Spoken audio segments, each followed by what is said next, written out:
It is 1:01. Good afternoon from the 104.5 The Zone Studios. I'm Jackson Williams. In NFL news, the Eagles and head coach Nick Sirianni have agreed to terms on a multi-year extension. The reigning Super Bowl champ hired Sirianni in 2021, and this is the first head coach in NFL history to earn 4 playoff appearances, 2 conference titles, and a Super Bowl win within his first 4 seasons as head coach. In the NBA playoffs, the conference finals are set, as it is the Timberwolves and the Thunder in the West, with that series starting tomorrow with a 7:30 tip in OKC. The Pacers take on the New York Knicks in Game 1 of the Eastern Conference Finals, and that start for that series is on Wednesday with a 7 p.m. tip-off in New York City. For all your foundation repair and waterproofing needs, you need to visit USSTN.com. Breaking news at once on your home for the Titans and Vols. This is 104.5 The Zone.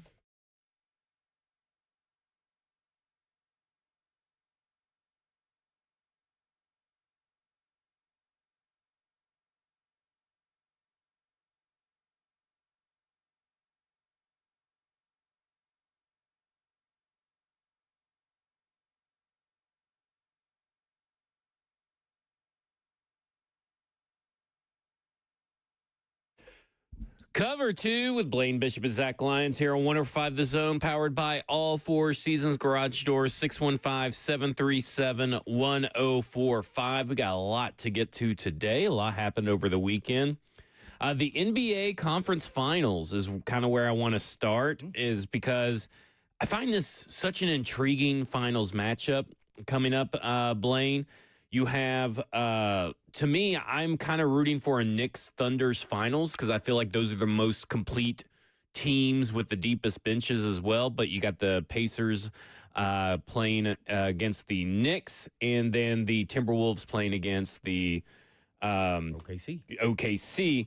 But the way that the Oklahoma City Thunder's defense is cranked up has been wild. And I just think this is so interesting because not only are we getting 4, fresh faces essentially in the finals, but we're getting fresh faces of the NBA as well. Yeah, I think this is the turning of the page of the young cats in the NBA, man. It's kind of interesting because besides the New York Knicks, not really big markets. I don't know if the NBA is going to like that with their ratings kind of going down. So, but with some new superstars, Ant-Man, Shea Alexander, the Pacers, Halliburton. I mean, we got guys all over the place. But, it's always good to see the Knicks involved just because of their fan base and it's New York. But, naturally, I'm going to be cheering for the Pacers. Yeah, I'm always going to be cheering for the Pacers since Reggie Miller and crew. So, yeah, it'll be a good one because I remember when they used to go against Patrick Ewing and those guys down to the wire, and actually the Pacers beat them a couple times to get past, and actually they couldn't get past the Bulls there with Air Jordan. But so it's going to be a heck of a matchup. It looks like the Knicks are the best team in the East, if I was making a guess. And I don't know why. OKC looks unstoppable because they're young, they're athletic, they can inside out. I mean, they look unstoppable, man. I like Ant-Man. I don't know why I like Ant-Man. I just like his personality. He seems like he's having fun out there, even when it's intense. So it'll be a good one. Towns used to play for them, didn't he? He's with the Knicks now. I know they're not going to be in the West, but that'll be interesting in a matchup too if they make it there. So yeah, it's going to be fun. New teams. I'm interested to see how people tune in. Are you tuning in? I think I'm going to tune in. I've new guys. I'm going appointment viewing. Like normally I'd tune in if I remember that the NBA is on. NBA finals are on. I'd be like, oh yeah, I need to watch this game, or I want to watch this game. I'm tuning in. Tomorrow night, 7:30 p.m. is Game 1, Timberwolves and Thunder. Then Game 1 of Pacers and Knicks is Wednesday at 7 p.m. I'm tuning in because I think it's gonna be fun and interesting. It's new. It's fresh. Like I think Thunder is probably the favorite out of all the teams because of how they've been able to play defense and stuff. But to me, I look at it and I go, I'm interested because of the unknown. Because you don't know who's really going to come through. Because, like you said, Ant-Man has been just destroying some legends, right? Like, he's the legend killer.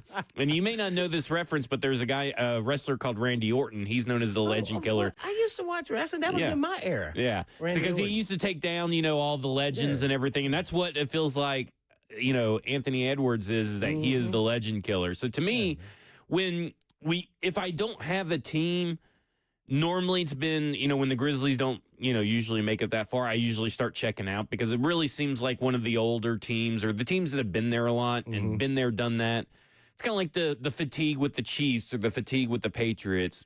You should be appreciating those teams' greatness, but it is kind of like, well, where's the surprise? It's time to move on. No, I was like that even with the Bulls or the Lakers or the Celtics. At some point, you go, dang, I wanted to see a new team. Yeah. So now we look at all the teams are kind of new. So let's see what they got going. I think it's a transformation, really, of all the big-name guys. I think now it's kind of like Durant and the Currys. They're getting towards the end. They got a little juice left, but not a lot, so they can't carry their teams by themselves. So it's now for, time for these young guys. Who's going to win the MVP?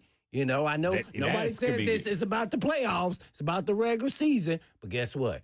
They haven't turned the cards in yet. I mean, maybe they turned the cards in. But to me, it can skew your thought process if you hadn't, man, because I think Shea should win it, The way that the Thunder have kind of built their team is just – it's just something that you really don't. It doesn't feel like it doesn't really feel like you see the way that the Thunder went about business over this last 5 to 6 years that often in the NBA anymore. And like it's filled with draft picks and young guys and guys that are selfless and a real team right before our eyes, whereas everybody else, like, the Lakers, LeBron can't win without having to buy help. I mean, that is his big thing. He has to go and find, all these players, and then he blames the general managers when they don't work out. I mean, no, he would never. He's the great one. He's the GOAT. Not my goat. But no, he's definitely not my. And that's why I've always kind of enjoyed the Grizzlies, because they've either been scrappy underdogs, the grind city, or it's this younger team that they're trying to build, and it's not really come together. For Oklahoma City, it came together, and it came together with a fury this year. I mean, it's just been so fun to watch. And then, like we've talked about the Knicks a couple of times, is that even when they fall down, they find their way back in it because of their mental toughness. And to me, the storylines galore just out of these 4 teams don't seem very obvious. But I think the newness and the freshness is the main storylines, that there is a very good chance we're going to get a first-time NBA champion in the league. And we're getting the Knicks won it back in the 70s, didn't they? Yeah, that would be. Yes. That's why I said it's a good chance. Yeah. Because the Knicks won it back in the 70s, which you might as well just not even count that. It feels so long ago. Them never won it, did they? I know, isn't that crazy? Oh. I mean, I just look at it and I go, yeah. And then you're getting the front row seats to the new future. Like this feels to me the future is now kind of deal. Is like, you're getting the front row seats to what could be the future Kevin Durant's, James Harden's, Russell Westbrook's, and of course Russell Westbrook's playing, but like you're getting the front row seat to all those new guys, the next era right here. Yeah, Russell Westbrook, he's out now. He's with the Nuggets now, so he's out now. He doesn't have a ring, so I'm sure he'll be searching for his. But man, he plays really hard. He's a Hall of Fame player too, as well. So it's an exciting time in the NBA, at least from a fan perspective, to see which one of these young teams or new team on the block kind of rise to the forefront now. I think OKC getting some experience last year in the playoffs really benefited them a lot. And then because you always wonder, you got to get that experience first in the playoffs, and then you kind of turn the corner. So it'll be interesting. And by the way, the Pacers, I think they took Halliburton got hurt. I think he took them to 5 or 6 against the Celtics. So they had a really good team last year, and they kind of evolved too. So don't sleep on them. I think they're going to give them a little bit of a battle here, but I don't know if they have enough. Bronson just looks like when they need a clutch shot, he comes up with. Halliburton did last week. So it's been that's gonna fun to follow this. I mean, I look at it and I'm like, okay, well, I could see OKC just running away with it. But, I mean, I wouldn't discount Minnesota. I mean, Minnesota has been a thorn in, the side of every team that they have played. And I look at the Western Conference. I mean, you got Thunder, of course, were 68-14. Yeah, they were number one seed. I mean, unbelievable. Number one seed. It's 8-14. Oh, my gosh. And then 49-33, like the Timberwolves were kind of down there with the Warriors, the Grizzlies, those teams that were kind of vying for that, who was going to be the 6th seed, who was going to be the 8th seed in playing game. Like, I look at it and I go, but what they've been able to do in the playoffs is like, that's what matters, right? Yeah, We were talking, and we're going to talk about University of Tennessee baseball and Vanderbilt baseball, because we talked about it last week about how getting hot at the right time is all that matters. And again, in the playoffs, getting hot at the right time matters. But I want to see Thunder Knicks. I think that would be such a fun defensive battle with so many young stars to watch, and two of the more specific teams that make it really feel like you're watching a team sport. But you better watch out now. They got Randall and they got Conley. Man, I don't count Ant-Man them out, man. They can play now. Randall, he's been putting up 25 or more too, right there with Ant. So those kind of their two guys, and Conley as a nice point from Indianapolis, by the way. Yeah, but Halliburton has been crazy. I tell you, Halliburton, man. I know. And he got that weird shot, too. And I never thought it would work this well in the NBA, man. I think he went to Iowa State or somewhere. Yeah, he's underrated. He was the 12th pick of the draft. Yeah. This guy was pretty good. Yeah, I like it. I just, I'm just very excited. I can't wait to watch. We'll start watching. I think I go to a Pacer game. Oh, look at you. I think they play on the 27th and 31st at Indianapolis. Let's see. I was already kind of scouting out. The 25th is a Sunday. That's Pacers at home. Okay, 25th. And then the 31st or 30th? I thought they play at home. The 20. Let's see. So according to this, so Wednesday, May 21st is Knicks at the Knicks, then at the Knicks on Friday, May 23rd, then at the Pacers on Sunday, May 25th, and Tuesday, May 27th. If they make it to Game 6, Saturday, May 31st. Third toes, yeah. So you got to make it to Game 6. Yeah. Oh, yeah. You may win it before then. No, you got the Knicks. Yeah, I'm choosing the Knicks, but that's just I don't know anything. I mean, I'm choosing the Knicks because I want to just see the Knicks and the Thunder. But I'm going to be just rooting for good basketball, and I think that's the best thing that the NBA can hope for, is that fans tune in for good basketball. What about you? I know that your team got put out because they're too old and they try to buy their way, and that never works. So, as a disgruntled Lakers fan, Jackson, where are you at on this conference finals? I got the Timberwolves and the Pacers in the finals. When did you become a Lake Show? When Connect got on the team? Yes. When Dalton Connect went there. He just became a fan. Long-time Lake Show fan. Long-time Lakers fan. All right, when we come back, was going to get to Rich. So Rich was on our front lines. Want to talk Tennessee Titans. So if Rich calls back in, we'll get back to you at the top of the next segment. And then, of course, some quarterback got paid. What does that mean for the Tennessee Titans? What does that mean about team building and all that kind of stuff? We'll tie that all in together as Cover 2 with Blaine Bishop and Zach Lyons here on 104.5 The Zone.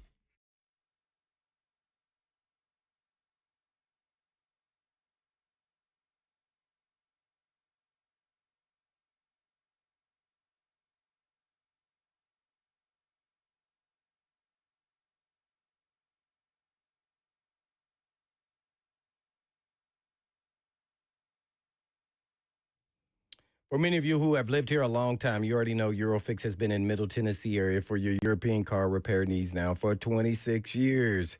We've all gotten to watch them grow. And I don't know about you, but I love watching a hometown business take off. Well, we are now proud to announce the 5th location in Mount Juliet for Eurofix on Mount Juliet Road, right across the street from Dairy Queen. And Eurofix can serve you in Franklin, Hundred Oaks, Murfreesboro, Belmead, and now Mount Juliet. It's a pretty cool getting to watch a small-town mechanic starting in the barn of his backyard of a single-wide trailer and now grow to 5 locations, repairing thousands of cars each month. And at Eurofix, you get a 3-year nationwide warranty and a free loaner car with every repair appointment. And all you have to do is just give them a call at 844-EUROFIX. That's right, 844-EUROFIX, or you can visit them online at myEurofix.com. That's myEurofix.com. But always tell them Blaine Bishop sent you.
Cover 2 with Blaine Bishop and Zach Lyons here on 105 The Zone, powered by all Four Seasons Garage Doors. 615-737-1045 is if you want to get in on the conversation.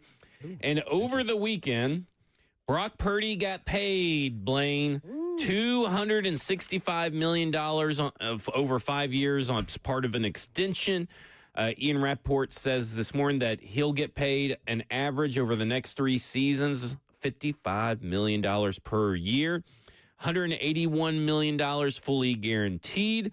And it's interesting because I think Brock Purdy kind of brings up a debate.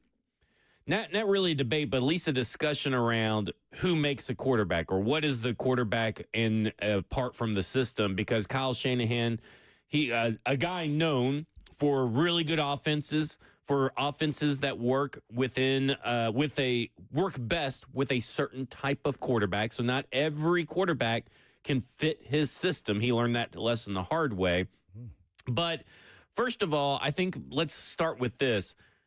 Do you think that was too much? We're talking about a guy that has performed in the postseason, has performed in the regular season, has made it to the Super Bowl. Do you think this is too much for him, or is this because he's now the 7th highest paid player in the NFL?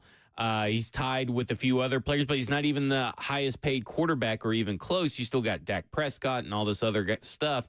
So do you find this, I guess, more or less out of whack than what we thought Trevor Lawrence got paid? Oh, well, first of all, let's start with your comment. Shanahan said that certain quarterbacks doesn't fit his system? He admitted it. Oh, yeah. What quarterbacks were they? It was Trey Lance was the one that he No, that's regrets. just a bad pick. He's not good. Well, he says that he sacrificed what fit his system for the quarter before he got in there. He said himself. Well, he's not got fitting in enamored. Dallas Cowboys system either. Huh? So how about that guy's just not good? Well, I mean, sure. I mean, yeah, but I mean, he said himself he wishes he would have gone with the guy that he had the better feeling about that fit the system better. He got enamored with traits that have nothing to do with what he normally finds in his quarterbacks. Oh, okay, got you. Now that sounds a little bit different, but yeah, I mean, Purdy deserves it all. I don't know if it got all whack because Trevor Lawrence. He's, him and Tua both got paid, and I just didn't agree with that they should get what the open market says because they were the next guys up. To me, it still has to be some form of close chronological order of where they should be based, and nobody should be making more than Mahomes. I just feel that way. It's probably not right, not fair, but I just don't think those guys are elite. I think they're average starting quarterbacks. Nothing against those guys. I think actually Purdy's better than them. To be, completely honest. He's proven it. I mean, when you right. start looking at the stuff. I think Purdy, so I definitely believe that he deserves it. Yeah. You know what I thought, though, would happen? I didn't think he would take such a big deal because they've lost some weapons along the way. And I thought maybe he would take a little bit less, let's say not 50, whatever. He might have taken 45 so he could get another weapon or something just to, because at the same time, has he gone to Pro Bowls? See, so what his resume is, just because his contract was up, he's the next guy up. But, you never want to count someone else's pocket. He deserved it. He's played well, phenomenal from day one. And he's been to one Pro Bowl. I mean, because technically, I guess, when you're in the Super Bowl, you don't go to the Pro Bowl. That is true. That is true. So, I don't know if he ever got voted in, but I just thought maybe that would happen just initially before they even started negotiation when they were talking about it during the season. It's like, he'll probably take 45, and not want to be, hey, man, you gotta get that skillet when it's hot. So, yeah, man, I really applaud him because, players don't have to have all the measurables, all the talent, especially at quarterback. You got to have what's in between the ears. And if you're reactive and you're quick to read and get to your progressions and timing and everything else, you can be successful regardless of your measurable. Was he the last pick of the draft? Yeah. Oh, Mr. Irrelevant. So, yeah, that is great, man. I love to see it. So it just shows, the coaches get it wrong, too, even the great ones, as Shanahan just mentioned. Well, it's funny because I was just reading a book by Neil Stratton called, what was it called? You looked it up earlier, and I can't even remember what it's called. It's a good book, I swear. Value Picks, that's what it's called. And it details the 2016 draft. I know that doesn't have anything to do with Brock Purdy, but what he talks about is how wildly different the opinions were across the league on Goff and Wentz. I mean, there were some people that had Wentz as a second rounder. Some people had Wentz as a clear first rounder. Like all this stuff. And it's just, it just really goes to show that there is no universal way, and the draft is hard, right? I mean, like, this is a guy that fell because he didn't have elite height or elite athleticism. But what he did have was actually sneaky athleticism. Like, nobody really thought that he was this guy that was as athletic as he was, and he has been athletic. I mean, he's no Michael Vick out there, you know what I'm saying? I mean, he's nothing like that, but he does just enough. To me, someone's talking about athleticism at quarterback.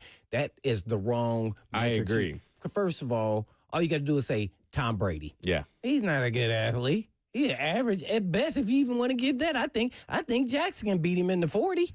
So I would love to see Peyton Manning versus Tom Brady in a 40-yard dash. I don't know. I put my money on Peyton, though. I think. You think so? I've seen him do a couple boots, and I go, "Oh, he's a little faster than you think." Yeah. I think to me, you want to see how quickly they think and react, make adjustments, how smart they are. Can they make all the throws when they need to? And I mean, he fits the bill. I mean, the only reason to me he went late is because he went to Iowa State, and by the way, his height.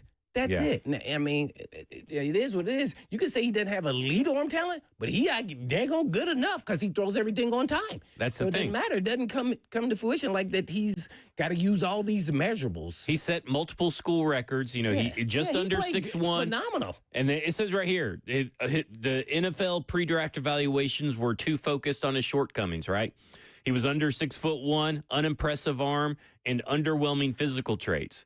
Like, that's what all the knock was. Right. And then what we've learned since then is that the underrated mobility, the accuracy, the timing, and the footwork, all that kind of stuff has rolled into and parlayed into the quarterback that you see that just got paid over $200 million. I mean, like, and he earned it, right? I mean, he hear it from day one. So it wasn't even like it was even you go, uh-oh. Yeah. This guy can play. That's what Fred Warner said. He remember the famous quote was like, that's the dude. Right. And see, and they knew it practice. I guarantee it. It always happens that way. You go, well, dang, who is this guy? Yeah. I mean, you get blown away because a late round guy, you're thinking, he may make the quarterback. He may or may not make the team. Like, he may be the practice squad guy. And guess what Warner's doing? He's going against Brock Purdy every day at practice because he was running with the threes. Yeah. And that's when you know, like, hey, man, this dude is lighting us up. Yeah. And that ain't a good feeling when your defense like the third string guy's lighting us up, man. What's going on? Then you realize he's really should be the starter. If you want to look at the first 42 starts, The Athletic wrote a pretty good article, but today they put the first 42 starts for Drew Brees up against the first 42 starts of Brock Purdy. Ooh, how'd that go? And Purdy whips him. I mean, every which way. And now listen, Drew, and I'm not trying to say Brock Purdy's going to be Drew. So I'm not going to worry about the win-loss record because I don't care about it. No. 67 completion percentage for Brock Purdy versus 61% for Drew Brees. And we know that Drew Brees got better once he got with Peyton. Of course, because some of this is going to be his days with the Chargers. 55 touchdowns and 38 interceptions for Drew Brees. 70 touchdowns and 28 interceptions for Brock Purdy. So, and right now, since 2022, Brock Purdy has had he led the league since 2022 in EPA per dropback. So expected points added per dropback. That's more than Josh Allen, Tua, Jared Goff, and Patrick Mahomes in the top 5. So since 2022. So, I mean, he's put in the work. I mean, you even look at this because everybody talks about Kyle Shanahan and, you know, Purdy's the best product of this environment. You know, Kyle Shanahan has called plays since he was an OC for the Texans in 2009. Of the 11 quarterbacks who have played meaningful snaps for him, only MVP era Matt Ryan was close to matching Purdy's career passer rating so far. So 104.8 from Brock Purdy, 104.7 for Matt Ryan. I mean, again, you look at it, the system helps, no doubt, but he also helps maximize the system. It's a symbiotic relationship between system and quarterback that works. And not everybody gets to I feel like I look at it and I go, I think Brock Purdy gets a lot of unnecessary doubt to his skills that he brings to the system because everybody thinks, well, it's Kyle Shanahan. He can do it with anybody. Well, I think we talked about this a little bit before. I think it's always about both the player and the system. Got to get the right player for the system. Get that symbiotic relationship. Yeah. So if you don't get that, I mean, sometimes it's just, guys just don't look at. And then that's what happens. And some guys go to systems after leaving one. You go, well, dang, he was horrible with the other team, or he was just okay. And now all of a sudden, whether quarterback or not, your guy looks really good. And you just go like, wow, well, what happened? Did the light click on? No, the system worked. Maybe he got coached a little bit differently. Maybe they had better relationship, and communication. There's a lot of variables here, especially with athletes, that sometimes they have success because of certain things. So, yeah, the system works. But here's one thing I can say, man. I can talk about Shanahan and how great of a play caller he is. And he hadn't won a championship yet. So I'm stop until you get one. Are you great? So put up or shut up, man. I think he gets in the clutch situation, he chokes.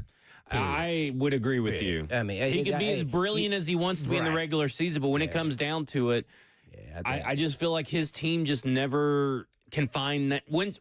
Listen, 28-6. When that happens, and then it keeps happening to you, I was there. Listen, it happened to Peyton Manning for a long time too. Peyton Manning he was a kind of a choke artist in the playoffs, but you know what?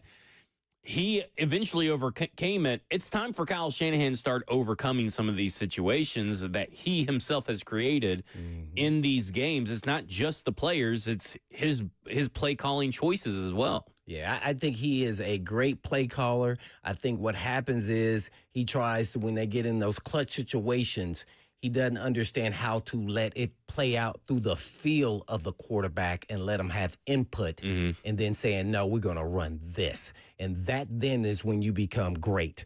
He has to go with the feel. You got to trust your players instead of saying, this is what we're going to call. He should have said to Brock Purdy, what do you think we should call? Not to say that you run it, but you want his input and say, because that'll hang in his head maybe for the next play. Yeah. See, so to me, that's when you talk about symbiotic, relationship. To me, that's what happens, especially in those clutch situations.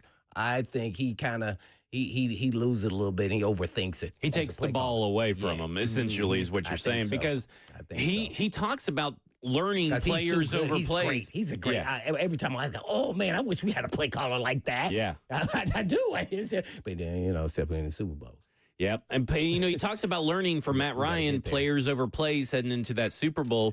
But I don't know if he's really learned when to really lean on that philosophy of players over plays. Because I think when he gets scared and he feels like the game is about to get away from him, he reverts back to old habits, kind of like what Will Levis does, right? When Will Levis is under pressure. When Kyle Shanahan feels the pressure, he reverts back to old habits and says, well, my way is the best way to get us out of this situation that we're in, or to prevent the flooding, is to stop the flooding. But I can plug the holes with my way.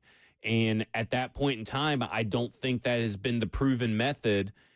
I don't know. Because he knows it's going to go down that he lost, so he wants to call his way. Yeah. I get it. But let's lean into a little bit. Players got to execute, by the way. But I think, here's why I say that. It's because after they lost the last time they were there, then he fires the DC. And I'm like, now you're trying to point the finger. Now, the guy, they had a good defense all year, and then all of a sudden it was the defense was the issue. You made it to the Super Bowl. Yeah. I mean, man, you were 1 or 2 plays away from winning it. Let's don't point the finger, and let's just say, what could we have done better? Yeah. Not just me as the head coach and the play caller, but also on defense, and have that kind of communication because obviously it worked. So now they're getting back another, former, Saleh as the DC, and he's going to still be the play caller, probably have a little less talent. Guy's a little older. So that's what I was about to say. They're in the midst of trying to rebuild on the fly, right? Yeah. So they're trying to retool their roster. Now they're going to be trying to retool their roster without the benefit of a 7th-round pick contract on the roster, right? So now it's going to be a little bit tougher. So they're going to have to lean on some of these younger players like Ricky Pearsall and Juwan Jennings, who's a little bit got a little bit smaller contract. Jacob Cowing is a guy that probably needs to step up for them. They drafted a guy named Isaiah Nayor that I really like that I think will be a good fit. They have some young pieces, but George Kittle's getting another year older. Yeah. Trent Williams is starting to, all those injuries are starting to catch up with him. When he's healthy and in the game, ain't hardly anybody better than Trent Williams, but it's becoming few and far between for him. Let me ask you this question. Yeah. When you going down the lineup, the caller here, Ricky W., let's keep in mind Purdy had some of the best protection in the NFL as well as some of the best weapons. So how do you view his success with that kind of protection and weapons? Well, in 2023, they were 25th as an offensive line unit. So I don't know if it's been consistent enough. And a run game, by the way. Yeah, and a run game. I think that's the biggest thing that people are missing about this is that I think the run game is the most important. Mm-hmm. Obviously, Trent Williams is Trent Williams, right? Dominic Puny, who's a right guard last year, didn't allow a sack up until like the last game of the season as a rookie. That was his first sack of his life, by the way, that he allowed. Where'd he go to school? Kansas. Oh, man. Yeah. Where did he go in the draft? Third round. So the Tennessee Titans did not have a third round pick because they traded up for Will Levis. You couldn't wait to say I'm not blaming Will Levis. It's not his.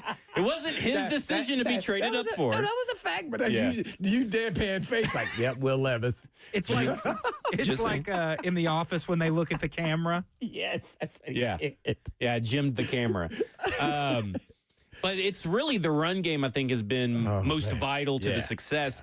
Kyle Juszczyk is also a guy that never gets really talked about. Yeah. But if you go watch, their offense has historically ran through two people, Kyle Juszczyk and Brandon Ayuk. Now, a lot of people think that Deebo Samuel is a big guy, but with the way they align Brandon Ayuk in and use him as mismatches, but also as a blocker in the run game, Kyle Juszczyk, the same thing. Kyle Juszczyk is running wheel routes out of the back or doing reverses and stuff to create opportunities for others.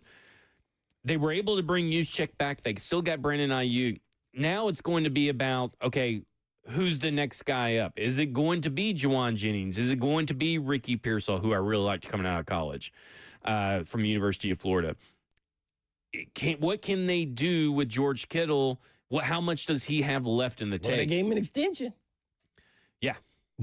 I mean, they gave him all an extension, so it's put up or shut up. But it will be interesting because they're trying to get younger at the same time while trying to keep Christian McCaffrey. They're trying to keep Trent Williams and George Kittle. I know they're working on an extension. Of course, they just paid George Kittle, but they're working on an extension with Fred Warner. So they're trying to keep some of these old pieces, and you need to, but they're also getting younger at key spots, and it'll be really interesting to see. Yeah, 49ers. Eric Reed says, wait, so a dude who never gave up a sack was a third rounder? How does somebody who never gave up a sack in college not go top 15 even as a guard? Not only, and he was a tackle when he didn't give up a sack, by the way, but he hasn't given up a sack when he moved to offensive line in high school. This guy, Dominic Puny, and I was big on Dominic Puny. That ain't happenstance, by the way. Yeah. When I was doing my research for last year's NFL draft, for the guys that were coming down the Senior Bowl, guys I don't really, maybe never watched. I came up Dominic Puny, and I was like, man, he never allowed a sack in college. Then I went and Googled him and read up on him. Never allowed it at high school either. And I'm like, I could not believe that he went third round. And I was so hoping that he would fall further because I was hoping the Tennessee Titans could have drafted him because, they just had signed his offensive line coach as the assistant offensive line coach here, Scott Fuchs, here at Tennessee. So I was kind of hoping, man, I'm really hoping Puny can fall. Yeah, but just FYI, the assistant coach has no say so. No. Yeah. But, I mean, he's at least familiar with it, Right. He's going to have an opinion if they ask him. Yeah, and because he performed well at the Senior Bowl, all right? I mean, he hit all the notes that you would want. Happened, they thought, is he a tackle or is he a guard? Yeah. And it was pretty clear that he was a guard. And, and I get it. I mean, I know Peter Skoronski is a guard, and he went 11th overall. But, I mean, Dominic Puny, he probably should have gone second round, to be honest. He was a second round talent. I don't know first round talent, but I definitely think second round. Guy, but is he better than Skoronski right now? I don't know if I really want to answer that. Well, okay, because it's going to sound crazy, but I really loved everything I saw from Dominic Puny on tape. Right. And with Peter Skoronsky, like I knew Dominic Puny, automatic guard, put him in, can sleep easy. You thought that was Karate too, right? I thought Skoronsky was always going to be a guard as I did well. too. Mhm. But I think what Puny has an edge on is strength. And I thought that Puny had the better strength, and I think he had the right amount of athleticism, the right build, whereas we saw Skoronsky kind of have to build himself into a guard. Like, I think Puny was right away going to be a guard right out of the get-go that should be a no-brainer in my mind. So that it helped him, it benefited him that they never projected him as a tackle. He's always going to be a guard. I don't think that anybody ever seriously kind of thought one way or the other with Puny. I know there were people out there that thought that was Skoronsky, but I'll say it. I think Puny had better tape coming out of college, but that's just me. I'm not an offensive line expert, but that's just me. Oh, you have to be an expert. You can have an opinion. Yeah. When we come back, we'll talk more about the Tennessee Titans and a little bit more about Brock Purdy as well. This is Cover 2 with Blaine Bishop and Zach Lyons here on 105 The Zone.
Let's talk insurance. My new client, King and Associates Insurance in Brentwood.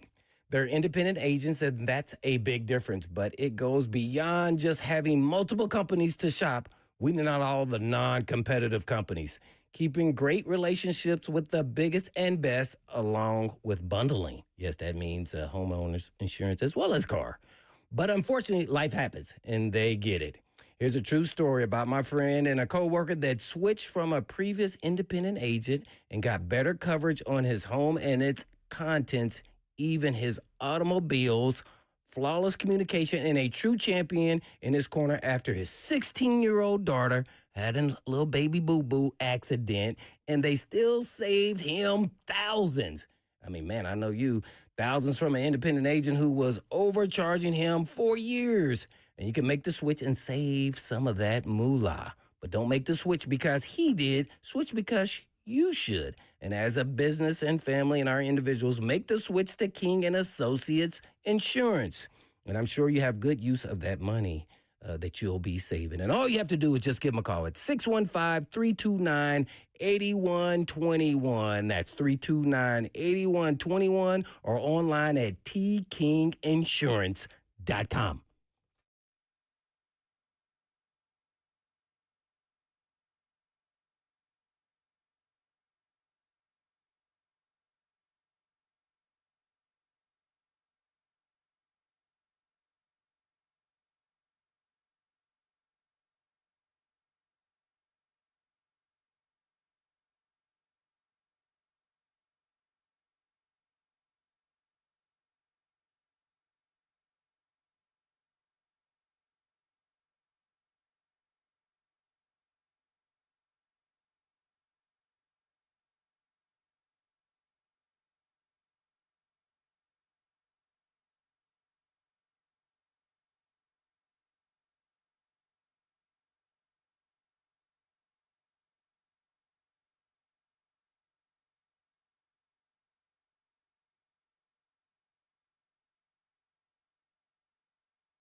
Cover 2 with Blaine Bishop and Zach Lyons here on 105 The Zone, powered by all four season garage doors. 615-737-1045 is the number.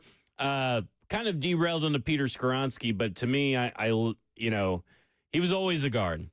And I understand that he may have been better than the left tackles you would have put out there, like Dennis Daly and Andre Dillard. But they were trying to teach a guy to be a left guard because they knew that's where the long-term solution was. If you start switching a player like that back and forth, it's not really going to help anything. And guess what? You still enter the next season with a need at left tackle because you still don't have a left tackle. He is a guard. There's just no doubt about it. I agree with that assessment the whole time. I know a lot of people didn't, but and listen, I did. I don't dispute the fact that maybe they shouldn't have drafted Peter Skoronski at number 11. I'm not here to say that they should have drafted him at 11 or anything like that. They needed offensive line help. They got the best player on their board. It may or may not work out. We still can see what happens this year, what kind of jump he takes this year, because Peter Skoronski was one of the few things on offense that actually got better as the season goes on. Wasn't a lot of them, but Peter Skoronski was definitely one of them. He was. So I kind of look at it, and I'm just like, I feel like there's two different discussions to be had. It's whether, when it comes down to Peter Skoronski's, whether or not he should have been put in at left tackle at just some point to see if anything could stop the bleeding between Andre Dillard and all those guys, or should he have even been drafted 11th overall? And to be honest, there are players I liked better than Peter Skoronski at that pick. One of them would have been Zay Flowers off the top of my head. I can remember. I'm sure there were probably more because I knew he was a guard. And I'm like, I know they need offensive linemen, but do you need guard help is where I was at. Well, yeah, they needed guard. Well, they needed help everywhere, but like exactly. But he was he's really good too. Boy, he was explosive. They made the right call there, and he's just kind of been slow to the party. I really don't like switching linemen in the midseason like that. That's really difficult for guys, especially a guy who's transitioning from left tackle to now left guard. Then now you want to move me back out. That's just asking a lot out of them.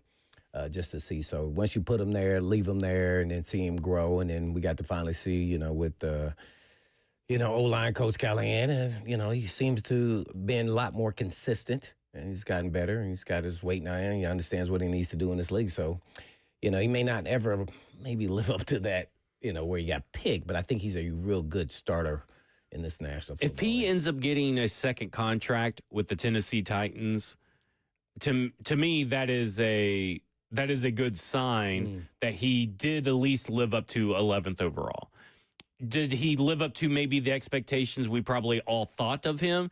Because at the time, I can personally speak just for myself, is that I said, okay, you move him to guard, you probably got an all-pro, perennial Pro Bowler player.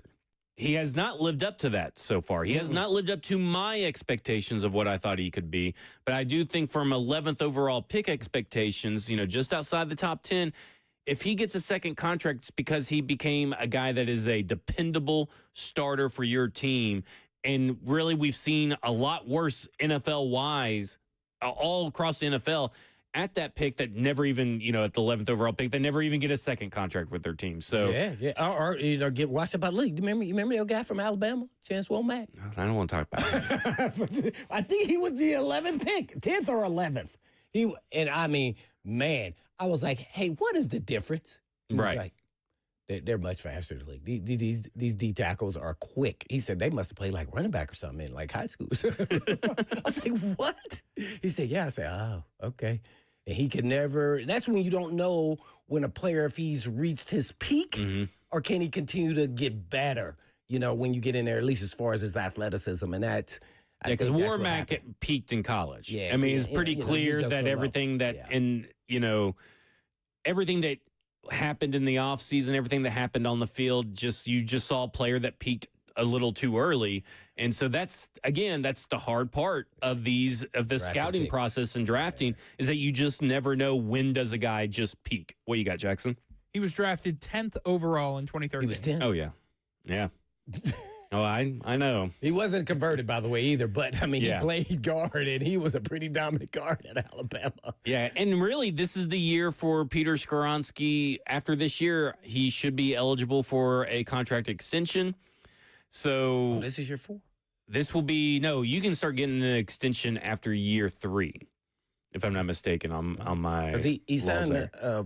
it's 5 years for first-round picks, right? And then the Right. 4th year, they have to extend you for that 5th year. Yeah, but I'm not talking about the 5th year Oh, okay, option. gotcha. I'm talking about I mean, obviously they could do that you're and talking work about on they an could give him extension. an extension. Like Yeah, like this is a good pivotal moment for Peter Skoronski to at least put in their heads, maybe we should get an extension done sooner rather than later with Skoronski if he continues what he showed us at the end of last year. Now, if he starts off slow and then he's having to ramp back up like he did last year, maybe there's something to that ramp up that you're just kind of like, oh, I don't know about that right now, because guards are getting paid more and more like a premium position. I know this is a different administration, but just in general, I don't remember any Titans players. No, it's been a getting long time extension. since a a third-year guy. Yeah, well, it's after the third year. Any player after their third year is eligible for extension, is what I'm saying. I know, but I'm talking about they haven't done it. Oh, They yeah, haven't done it. I well, can't they think of a have player been they terrible haven't at drafting. I mean, there hasn't been a guy that's worth it. I mean, Jack Conklin, you would say, is probably the closest that they've had outside of like first round guys. Right, that's what I mean. Yeah, I mean, Jack Conklin was probably the guy that they shouldn't have let go, to free agency. But like, and again, That's what I'm saying. They don't do it. they don't do it. But if you're going to be billing yourself as draft, develop, retain. The retain is coming soon. The retain part is coming soon for Peter Skoronski if the development continues. Is what I'm not saying they should or not, but this franchise has got to start getting some homegrown players in their roster and secured up long term. And I do have high hopes that Skoronski can be that guy.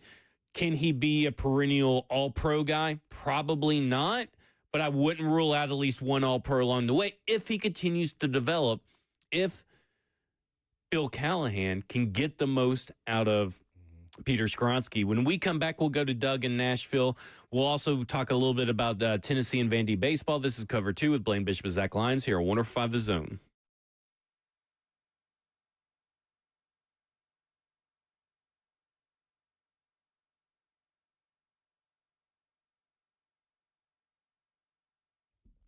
Well, guys, if something is holding you back from performing at your best, it's time to do something about it with performance enhancement treatment packages from Edge Peptide. So whether you're in the gym or on the course, with Edge Peptide and hormone therapy, you can show up stronger, feel better, recover faster, and stay in the game longer. Boost your energy, build lean muscle mass, and heal from those nagging injuries. So as an athlete myself, I know how those injuries can affect your game. So if you're struggling with your joint pain, suffering from a recent injury, or looking to recover faster after surgery, Edge has you covered. From peptide packages to PRP, stem cells, and high-film muscle stimulation, Edge is your exclusive Nashville area peptide specialist. So don't wait till summer to feel your best, and don't trust your health to some online pharmacy. And remember, at Edge, your consultation fee for $250 is waived with your initial order. And all you have to do is just give them a call at 615-724-1878. That's 724-1878. We love being part of the moments that matter, which is why we're announcing employee pricing for everyone. You pay what we pay. Employee pricing at Two Rivers Ford. Locally owned, American made.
It is 2 o'clock. Good afternoon from the 104.5 The Zone Studios. I'm Jackson Williams. In NFL news, the Eagles and head coach Nick Sirianni have agreed to terms on a multi-year extension. The reigning Super Bowl champs hired Sirianni in 2021 and is the first head coach in NFL history to earn 4 playoff appearances, 2 conference titles, and a Super Bowl within his first 4 seasons as head coach. In the NBA playoffs, the conference finals are set. The Timberwolves and the Thunder in the West, with that series starting tomorrow with a 7:30 p.m. tip in Oklahoma City. And the Pacers take on the New York Knicks. Game 1 of that series scheduled for Wednesday with a 7 p.m. tip-off in New York City. For your foundation repair and waterproofing needs, you need to visit USSTN.com. Breaking news at once on your home for the Titans and Vols. This is 104.5 The Zone.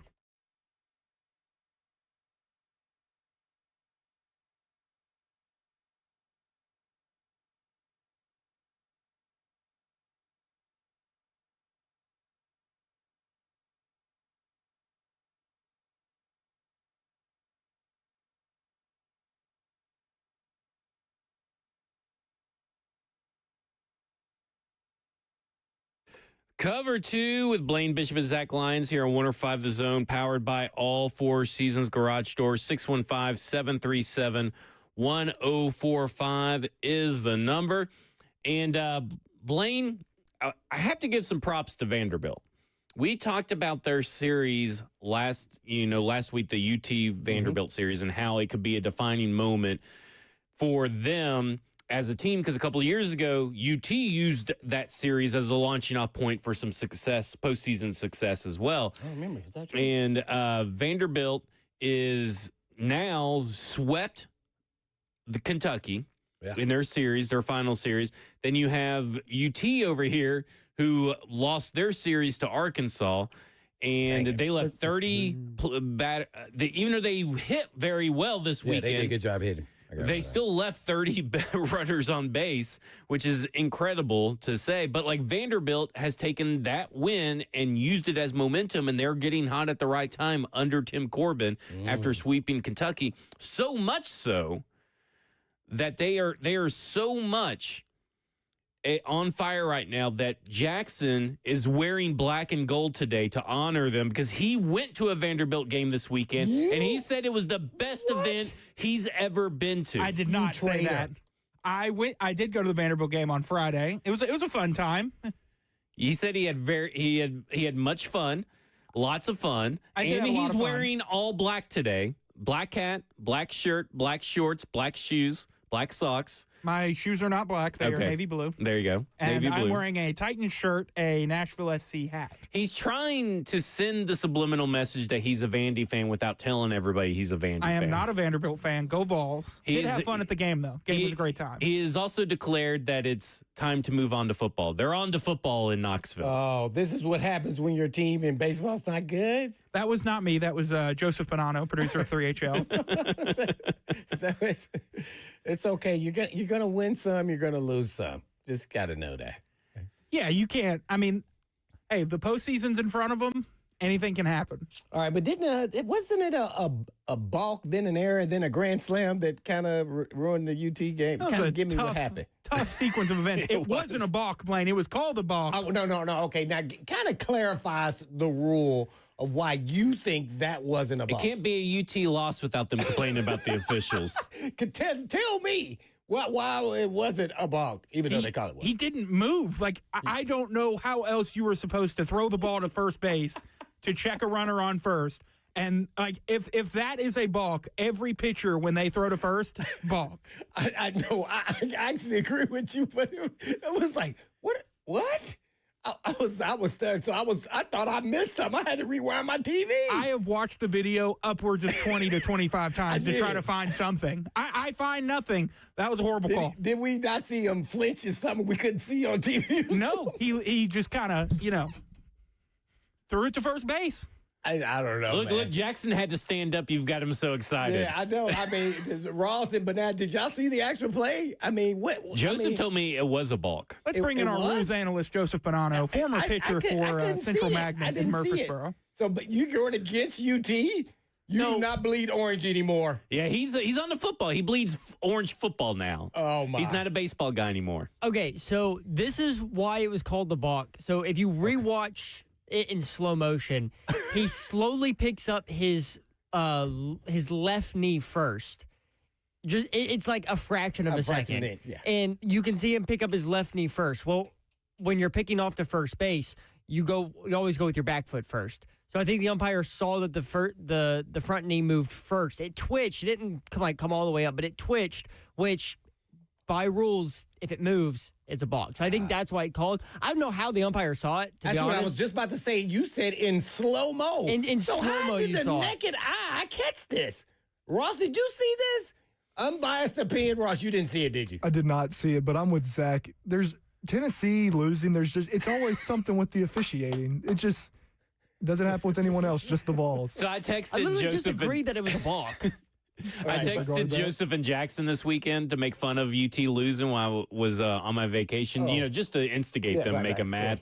When I saw that they were getting their butts kicked, and they both immediately started complaining about the refs. I said, "Oh, that's right. I forgot. Whenever UT loses, it's the refs' fault. My bad." But that's the difference with this team, who is a talented team, by the way, Tennessee. And then they fall apart because they're still pissed off about the call. Is that what you think happened there? I mean, then they had an error, then the guy hit a grand. It was other play, and then it was a grand slam. Yeah, letting it snowball. This team has had trouble with that. When a break doesn't go their way, Right. They it's not that they like cave in, but things bad just keep happening. Do you think they're pressing?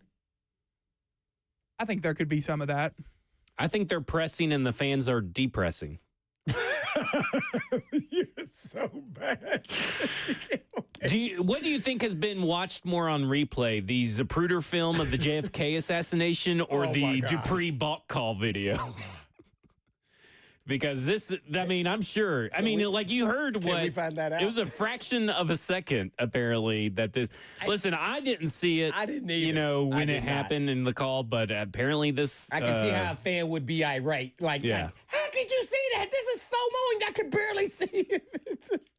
I think if the only way to tell if it was potentially the right call is in super slow-mo, how do you see that in real time? No way. I agree. I mean, that's just, it's wild. We found the one umpire that doesn't need glasses. Apparently, he's a guy eagle eye vision. Oh man, this is They can't fall apart though. It just seems like they're finding ways against the really good teams, well, especially SEC, to find ways to lose. They got the hit and couldn't get the other side. I mean, look, the offense was better, right? Yes. I mean, they hit .325 on the weekend with 6 starters, boasting a .300 plus average.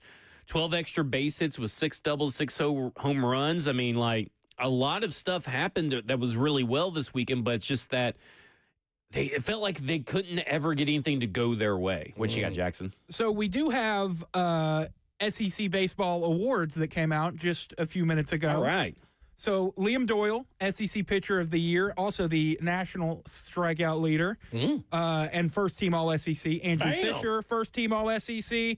Galvin Klein, first team All SEC, and Hunter Inslee, of course, second team All SEC, All Defensive Team. Yeah. Is that true that he's gotten a hit in every game? Almost. Oh, I believe he was. I believe he was held hitless in one game. Oh, okay. Dang, that is pretty phenomenal. I mean, Jackson, I know that Joseph, producer of 3HL, has given up on the baseball season for the University of Tennessee. Where are you at as they enter in the SEC playoffs and then, of course, Omaha? Anything can happen. I mean, really, when you think about it, even though there was a couple of weird calls and then there were some, errors and all that kind of stuff, again, their offense was better. And really, Andrew Fisher has been freaking awesome. So he leads the SEC with 22 home runs, a slugging percentage of .779, on-base percentage .502, and tied for first in walks with 56. He reached the base safely in all 56 games in the regular season. Oh, that's who I was talking about, I guess. Yeah, so, I mean, to me, obviously, has to be SEC Offensive Player of the Year. Has that been awarded yet? I don't believe so. Okay. SEC Player of the Year. They don't. They do a pitcher of the year. Gotcha. But they haven't done Offensive Player of the Year this year yet? Because, I mean, obviously they will, right? Yeah, they better. But I mean, like, he's been really good. And again, it's all about just getting to the playoffs, right? And sometimes, even if you're limping into the playoffs, you may be able to create some momentum. But it feels like everything that they have done with the bullpen just creates more and more headache for themselves because they're not being able to, rely on their pitching like they maybe have in the past to close out some of these games. Do you think you think they'll win a couple just to get a home game, a regional home game? No. I think if they make it to Friday, they have a good chance. Oh, man, they got it out. And on the other end, Vanderbilt is just on fire. They seem like a team possessed. And I mean, the only reason I bring that up because Vanderbilt's right in our back door and they deserve, some recognition. Oh, well, but I kind of back said to that what I we wanted. expected from them. Yeah. Under Corbin. They kind of got back to that elite level. They finally got back up there. It took a while, but Corbin has gotten them back up there and at the right time. And I kind of look at it and I kind of joked, a couple weeks ago, I said, I may just pick them to win the SEC tournament. And I'm kind of thinking, man, I wish I would have done that last week. What are they ranked? Like third? What are they? They're not number one, are they? No. Third or fourth. Because UT is eighth seed. I want to say UT's eighth seed in there. Yes, Tennessee is the 8th seed in the SEC tournament. And Vanderbilt's fourth.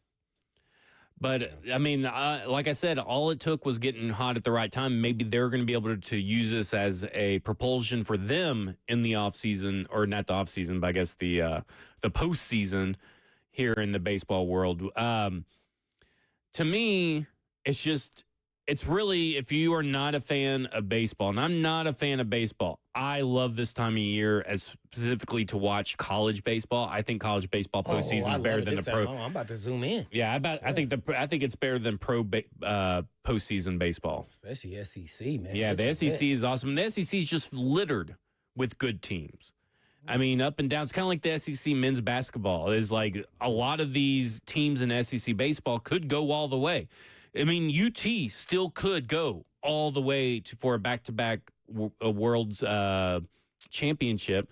We'll see if they're able to do it, but they still have a chance. All they got to do is figure out their defense and get it to play more consistently and also stop leaving such a high number of runners on base. I mean, timely hitting is big. Yeah, they just got to get into that rhythm. And if they find that rhythm with the players that they brought in Liam Doyle, Andrew Fisher, and the players that they already had, this is a team that can get hot at the right time in the postseason and be the first in a long time to get back-to-back championships. Man, they are not showing no signs, but man, baseball is a weird deal. It is a weird deal. I mean, they all of a sudden can wake up and everything looks good and everybody starts batting and then no more errors and boom.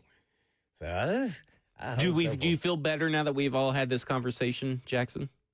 I have very measured expectations going into the postseason. Oh, you're not hopeful. Man. So you don't think they're going to have a home game, do you? I think they will travel for regionals. Oh. Let me ask you this. What about your other baseball team, Vanderbilt? How are you feeling about them in the postseason?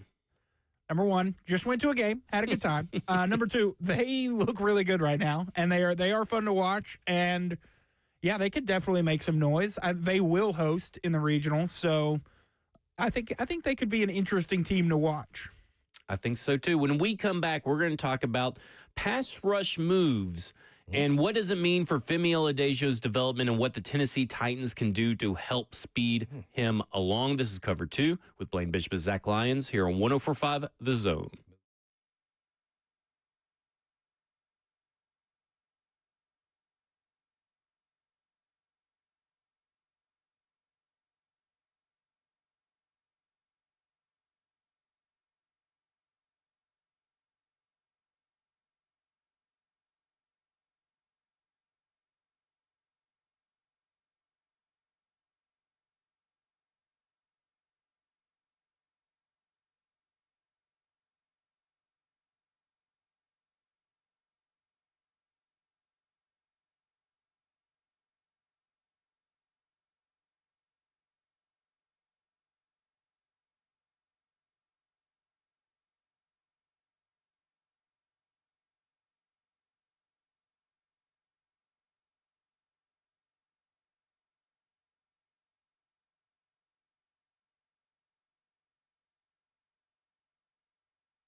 Cover 2 with Blaine Bishop and Zach Lyons here on 105 The Zone, powered by All Four Seasons Garage Store, 615-737-1045. We did watch the bulk call in slow motion.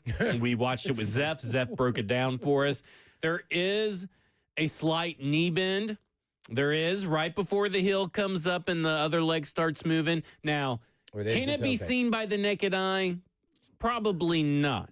He's watching it. But he's watching for it. That's what I think. Because we talked about this, in the NFL, you could kind of put watch 84's hands or blah, blah, blah. I bet the first base coach was saying, watch his right knee, watch his front knee, watch his front knee. Because apparently maybe it's something that he's done before and they were trying to get it done. And maybe they just decided to call it at that point in time because he did it. Dang it. Letter of the law, he did it. Yeah. Now, there's a little bit of gray area for whether or not an ump could really see it. That was hard to see. But his job is to watch. And Yeah. boy, geez, man, in full speed, I don't know how the heck he saw that. Sounds like collusion to me. But It's okay, Jackson. It's all right. You win some, you lose some. Man, it's okay. All right, James Foster, most of you guys know him on Twitter as from No Flags Film on Twitter, does lots of film breakdowns, worked for the 33rd team. He's now over with our buddy Arif Hassan over at Wide Left. And he wrote something this weekend that came out on Saturday, which, in my opinion, I don't know if you want to release articles on Saturday when everybody's out and about, because it's a really good article and I don't want people to miss out on it. But he talks about, do pass rush, quote unquote, bags actually matter for NFL success? He charted 2,797 quarterback pressures from 2023 and 2024 to determine which pass rushers have the most diverse skill sets. Now, this stemmed, I don't know if he did a tweet earlier in the week about Cameron Wake, the Miami Dolphins edge rusher that was actually here for the Tennessee Titans for a very, very brief stint before he got injured. It didn't count. It didn't count. But he talked about how he only really had 2 moves, but he excelled so well at those 2 moves, he didn't need a quote-unquote bag.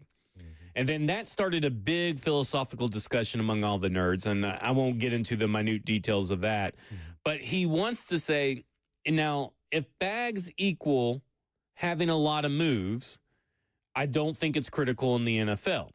If bag equals executing moves with precise footwork, hand placement, timing, and angles, it's one of the most essential elements of being an effective pass rusher. So it depends on how you view the term bag. In this instance, we're using it for Femi Oladejo because I think that right now, and he agrees, but beating NFL tackles comes down to being powerful, athletic, and mastering a couple of moves. You don't need a wide range of moves to be successful in the NFL. We just saw it with the last 2 defensive rookie of the year, Will Anderson and Jared Verse. They're all power. And the reason I bring all of this up is to parlay this into Femi Oladejo, and I'm trying to spread some power positivity here on Femi Oladejo in that what he does well are power moves. Now, he's more of a speed to power guy, and these guys were all more bull rush guys. But in the NFL, power moves are the quickest and easiest way to success. And I think that's where the Tennessee Titans, if I had all this information from past years, and I'm sure they do, I'm sure they have their own set of rules or data or whatever. I don't think in year 1, I'm working on adding 15 moves to his arsenal, Blaine. I think you need to keep it simple, stupid. Focus on his speed to power, and then work on the stuff that he was working on in college last year that was starting to take form, and that was his – oh, man, I just lost it, too, on my notes. And that was involving that attack plan to just include, oh, man. Either way, I'll find what I was going to talk about here in just a second. But he has a little bit of secondary moves that he worked on, but you need to really just refine and lean into the speed to power because those power rush moves are typically very successful right out of the gate. Yeah, I think I think your premise is on point, but I would approach this way because he's kind of raw. So as a coach, you just like, oh man, let me see what he can handle. And so then you try to see what comes a little natural to him, whether it's just the dip and rip, the bull rush, or the swim move, or the club, or the two-hand swipe. And then what you want to say is, okay, now every game you need to come up with a plan. Let's say you got 5 moves that you can actually do, and you've kind of perfected this offseason all the way through training camp. Let's say you say every game you're probably going to approach it a little bit differently based off the person you're going against talent. And you say, I'm going to do these 2 or 3 moves in this game because of what they do, or, that actual player. And that's what you have your plan of attack. No different than the individual tackle is going to have his same. And so when you show him something you hadn't seen, that's always a good thing. But you got to be good at it. Don't be trying to go out there and do this, Sweeney, Feeney move, spin move. Yeah. Man. That's a rare deal, man. That's not too many people can do that. So don't try that one. Try to, perfect these basic fundamental ones. And with your athleticism and speed rush, hopefully that'll benefit you early. And as the years go on, you kind of keep perfecting other ones where you feel comfortable. But I'm sure he'll have, 3 to 5 moves that he'll feel like he can do in games, and then he'll start narrowing it down to 2 or 3 in a game versus the opponent. Yeah. So the spin and cross chop are 2 moves that he was working on towards the end of the last year to go with the speed to power pass rush You saw move. a spin move? Yeah, there's 1 or 2. I wouldn't say that it got better as the year goes on, because if you watched early, there was just like I said, he was a wild animal. Yeah. Like, you just let him loose and he's just running into things and bumping into him and everything. And so I think that now, with more focus on an entire offseason on this new position, I think that the Tennessee Titans were smart. They would lean into those 3 moves. Teach him how to perfect those 3 moves. Then you can continue to add moves to your skill set. Here's what I'll say. Add that to that, though. Whatever he can handle, though. Yes. So don't restrict it. If you restrict it, I would agree with that. If he's not making progress, it's like, so okay, just continue to give him some more in his toolbox. So if he can handle it, and you see it's coming pretty easy after 2 or 3 days or whatever it takes to perfect 1 or 2 moves here or there, and then you progress to another, and then you come back to it to see if it's stuck. And then if it does, it's like, okay, great. If it didn't, then we're like, nah, then we need to will it back in. Because, you look at Harold Landry, he only had really that speed rip and the ghost move. I mean, it's pretty much all he had. He was a speed guy. Yeah. 80% of his pass rush pressures came off of speed power moves, or speed moves, I guess to say, speed pass rush moves. So he only did 6.7. He didn't have a lot of moves. Yeah, he didn't have a lot. And so, but I never felt like I don't know this for a fact, but I never really felt like they tried to develop anything other than that. Now, no, I think if I recall correctly that he's tried to do it, but at the end of the day, he leaned into what he did, and that was a speed rusher. And not to say that's a bad thing or not, but because TJ Watt is also a speed rusher. He's considered a speed guy. He has the second most amount of ghost moves in the NFL last year. Please don't disrespect TJ Watt. I was going to say the big but is that TJ Watt is infinitely more successful with his speed rush moves. But he has other moves, too. He does have other moves. I mean, he just doesn't use them as much. Right, but he has other moves. Yeah, and he's just been very successful. And I think that he's a closer when you start looking at it. And then, of course, you got guys like Alex Highsmith, Rashawn Gary that have developed a lot of different moves over time. Arden Key's a guy that he's not, I don't mean to be disrespectful when I say this, he's not very successful with any one move, like super successful. He's not known for any, but he does kind of keep it even across the way between the speed, the power, and the inside. Again, that he would be a prime example of having a bunch of different moves does not necessarily equate to success. And that's ultimately what he's getting at here, is that it's more about perfecting the timing, your acceleration, when to deploy your moves, when to deploy counter. It's more about that. If you are just good, like Dwight Freeney, tremendous pass rusher, but he is known for the spin move, right? Oh, my God. He made guys look silly. I mean, really silly, good. Constantly. I mean, easily the best spin move I've ever seen. I don't know if I can block him, man. I mean, seriously, man. Some of the spin move, you go, good Lord. How did he get that kind of spin move where it was just like smooth, like he was running forward, man? It was unbelievable. And he had other moves, but he's known for the spin move, and that move because of how well he timed it, how well he was able to use it to his advantage to leverage. And so, yeah, the fake. The fake. Oh my God. Is incredible. Is that you can have one or two moves and be super successful in the NFL. And I think that I would just like for them to really not limit, like you said, I want them to limit or restrict Femi Oladejo if they feel he could take it on. But don't just info dump day one. Don't just be like, okay, we know you got the power to speed. Now we're going to just work on the ghost move. Well, that doesn't seem like a really good use of time right now. What you need to do is look at the power to speed, maybe work on the cross chop, the swipe, the spin move, the stuff that you've seen him at least attempt on tape, and start teaching off those, and then start adding more and more stuff to his plate if he's starting to take on those other development tendencies that you are teaching and taking him to that next level. Because really, you need Femi Oladejo real bad this year, it seems like. Now, maybe we're going to be totally wrong about this pass rush group, Blaine, and they're going to be awesome because they're going to pass rush by committee, and then they're going to throw out, you're going to have Draymond Jones and Arden Key and then Femi Oladejo and Lorenzo Carter, and they're all going to be getting sacks.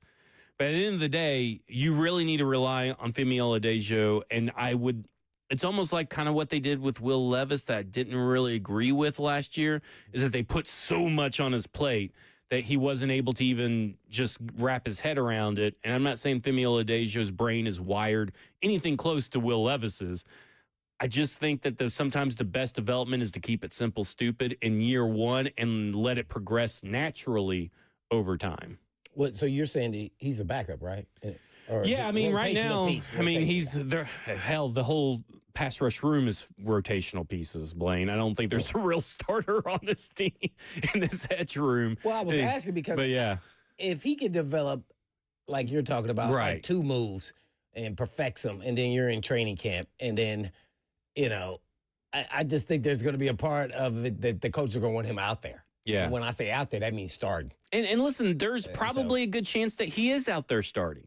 And because he may end up being the best pass rusher on this team. Preseason to dictate. Yeah. And he's going to he looks the part. So he's kind of got a leg up there, right? Yeah. Not a leg up on the veterans or anything, but, looking the part sometimes means a lot when you're out there in pads. Now, can you put it all together?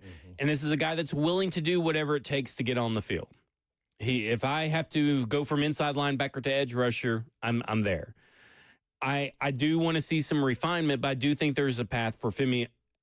The more I kind of read up on the art of pass rushing, and the more I kind of read studies similar to what James Foster did for Wide Left Substack, the more I'm like, okay, I see the vision with Femi Oladejo, but then I go back to my big hang-up is, can the coaching staff do something with it?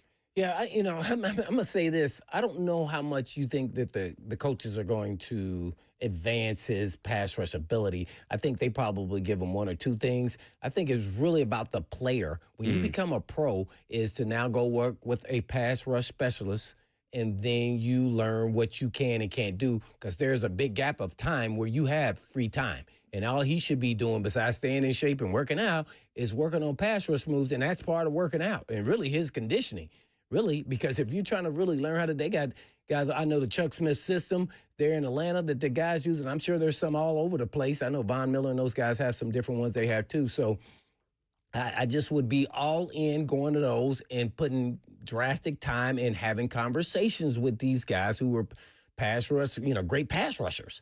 And then to see if I can implement one or two of their moves. It has to help you, especially with a guy like him who's a sponge, who's new, he's aggressive in learning. And I think he's a guy that if he can just get a couple moves, as you've been talking about, I think he's going to be. I think he's going to be out there playing more than we think. I mean, he'll probably. Not only Especially because he's earned it, but I also think because it's going to be out of necessity. It's a very easy path for Femi Oladejo to find considerable number of snaps. It's not difficult because I don't think that Lorenzo Carter is anything to write home about for this team. I think it's Draymond Jones and Arden Key right now. And really, if Femi is who they think he is when they drafted him, he should find his way into that main rotation sooner rather than later in some form or fashion. Yeah, it's going to be interesting because, man, I mean, you said Carter, they didn't have any sacks? 0 sacks playing. Both of them? No, Lorenzo Carter, 0 sacks. He's the only one? Mm-hmm. Man, Well, Jalen Harrell didn't have a sack last year. I thought it was two. Yeah, there's 2. Jalen Harrell didn't have a sack. But, man, when I watched... That's another guy you hope to see I watched something 3 games from. of each, and I'm going, hey, man, these guys look all right. I didn't know there was a goose egg among them. So I don't know if that is not a reflection of what I believe they are. Yeah. And I hate saying that because your stats are who you are. But, I mean, we can all look at Shamar, the Stewart kid from A&M. Right. And I go, hey, man, this guy, he is disruptive. He may have 0 in a sack, but he sure missed a lot of sacks, too. So I just, it's really hard for me to judge a guy when I see moves. I see him get after the quarterback. He's just not closing the deal. And so that's really hard. You can say at least Femi Oladejo. These guys are still in the league. Now, think about this now. Why are they still in the league? I mean, man. That's true. I mean, so obviously people think they can play. And when you turn on the tape, it's not like they dogging it. Now, they getting after it. So I think those numbers are a little deceiving. Well, I will say this. Femi Oladejo had 4.5 sacks last year in college, 1 season. Shamar Stewart had 4.5 sacks his entire college career. So, I mean, at least maybe there's some positivity. I'm just trying to get some positivity out there. You do not like Stewart, boy. You was like, I'm like, hey, man, this dude is, I like what I see, man. I know, but he wasn't right. He had the quarterback. He just couldn't get him down, man, multiple times. I know it was frustrating for a guy. Well, you know that he, and there was another Bengals rookie. I cannot remember this. I think it was the linebacker they drafted. But, you know, they didn't go to any of the rookie mini camps. Shamar Stewart didn't. Oh, he's the guy that's holding out. Oh, because he said they're not giving him a conventional whatever contract negotiations they're getting. So he's not even getting rookie minicamp time. A guy say all you want about Cam Ward or any of these guys, they all showed up even without signing contracts. And they came and worked and everything like that. So for me, it's like, you know, I didn't like Shamar Stewart, but I kind of like Femi Oladejo a little bit more than Shamar Stewart right now. Because at least he's coming to practice and putting in work, man. And because he knows he needs it. Shamar Stewart just thinks he's got it made, I guess. I don't know. Because even with your rookies, I mean, all the guys should be out there, even if you haven't signed your contract. You can do the work or they sign a waiver. I mean, you got to get what the going rate is. So obviously they must be offering something that's not the going rate. It is Cincinnati, and we know they don't handle contract negotiations very well. So I don't know if it's something with the agent, but man, I would at least practice with the guys that all came in with me and drafted guys. Good. Well, I will say this: we obviously Io Manor and Cam Ward were at the the rookie? What's it called? I always OTAs. No, the Rookie premiere thing this week. Oh, the rest of the rookies were out doing charity work. They were all out there in a class together. TJ Sheffield, I mean, all of them. I think pretty much even the undrafted ones were all out there. So I mean, it's nice to see them out in the community for the Harvest Food Bank. Oh yeah. So they were out in the community doing some work, and I think that is necessary. I think for this next era of Tennessee Titans, we need to see from them. I feel like. Not just the rookies, but the vets too, more community work, more out in the community. I feel like and this isn't me trying to relive the glory days or anything, but ever since Jeff Fisher left, it feels like each and every passing year, there's less and less Titans visibility out in the community. Mm-hmm. Whereas you guys were having softball tournaments and all this kind of stuff. Golf tournaments, you guys, and all the rookies came to all the vet charities and all this kind of stuff. Like, it just seems like less and less we're seeing that. So I'm hoping that maybe there is a good sign forward that maybe this rookie class can help bring that foundation back. Yeah, real quick before we go to break, I think it is a lot harder now because players aren't on teams very long like they used to, especially free agents. And we were a team that were together for a long time. It was different time and era where players were at the same team for a lot longer Yeah. period of times. Now, the rookies, that's how they get them involved early. But other than that, I mean, guys are moving. It seems like every 2 years on teams, we were talking about 35% of the roster. This year, the roster is more, it has to be more than 35% Yeah. turnover. So I think it's really hard for not only the players, but also the fans to connect. I just think Yeah. this is a generation that's much harder. So you got to lean into the guys like, Ward, and you can't have him doing everything. Right. But, guys, at least will be here for a length of time, and that way that, the team can connect, fans can connect to those players that are on the team. So it's a little bit difficult, not as easy as people want to make it out to be. It's really tough. Just think, I was on the team for 9 years. I mean, Yeah. like that's unheard of now unless you're the quarterback. Who's the longest tenured Tennessee Titan right now? Jeff Simmons, I guess, and Amani Hooker. And so what are they? 5? From 2019. 7? What are they? Oh, So- yeah. 6? Yeah. See, so it's a little more difficult. And just think that, they may not be after this year. I don't Yeah, know. that's true. You never know. So- I know that Jeff Simmons is saying that he's going to get 10 sacks or more this year. So, he's on social media tweeting out workout videos and stuff. So, Watch this. Talking ain't never got you a sack. All that talk is all on walk, man. You just let your actions do the talking. I know. Just let it happen, man. It's all right. We know you, Big Jeff. When we come Tell back, me, we'll talk more about the Tennessee Titans. This is Cover 2 with Blaine Bishop and Zach Lyons here on 105 The Zone.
Cover 2 with Blaine Bishop and Zach Lyons here on 105 The Zone, powered by All Four Seasons Garage Door. 615-737-1045 is the number. The Tush Push is back up for on the table. I know. It's been reworded. Now Tuesday and Wednesday is the meeting, so we'll get some more clarity on how the rules are feeling after that. But apparently at the initial unveiling, Mike Vrabel and one of the Harbaughs, can't remember which one, kept asking questions about the tush push ban and what if we do this, or what if the player does this, and what if the player does that.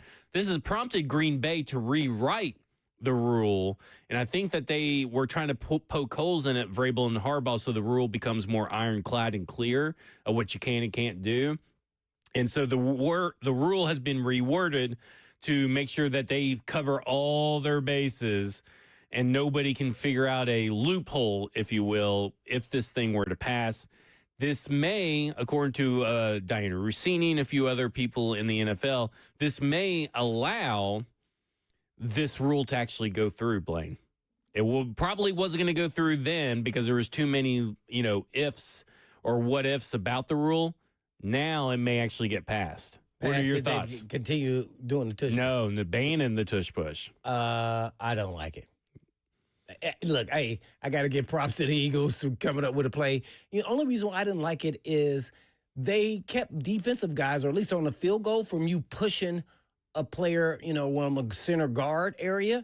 And I'm like, well, that's the same thing that they're doing to a certain extent. So I just, if you're trying to, nobody's talked about safety. So I felt like you can hurt your neck up in there, whether you're defense or offense. Got to give them credit. That's definitely a play that's hard to stop. I feel like it's rugby, and I don't like the play. It looks like players are terminally online, Blaine, because Kevin Durant. Really? Oh, did they? Kevin Durant's online all the time. Kevin Durant, the basketball player. Yeah.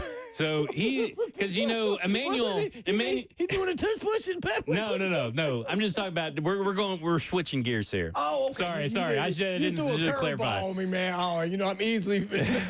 Hey, Blaine, that was overly aggressive. Blaine, that was a balk. That was a balk. There you go.